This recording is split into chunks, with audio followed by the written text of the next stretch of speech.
We start with this. George Soros is passing his business to his 37-year-old son, Alexander Soros.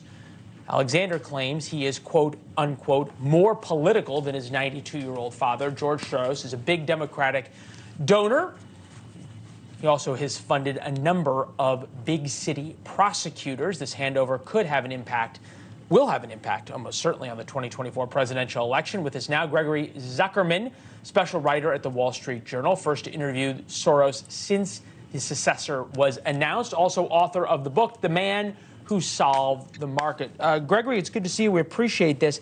I'm drawn by the headline, which I guess is the point, right? Congratulations on the exclusive. What does more political mean?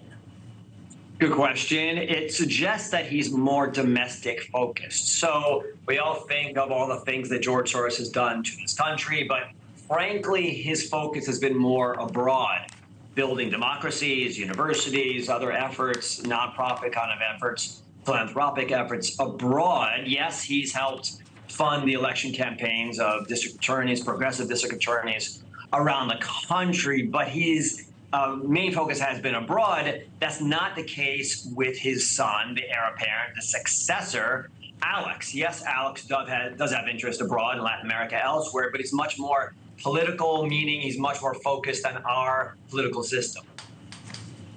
Okay, just in terms of the data, recent Soros donations, $140 million to advocacy organizations and ballot initiatives in 2021. That's domestic.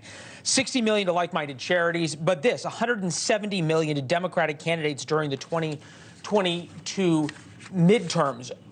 Did you hear anything from Alex as sort of trying to move or tack to the center a little bit, especially when you think about the progressive prosecutors? Or is this sort of his dad's agenda and his dad's philosophy either continued or amplified?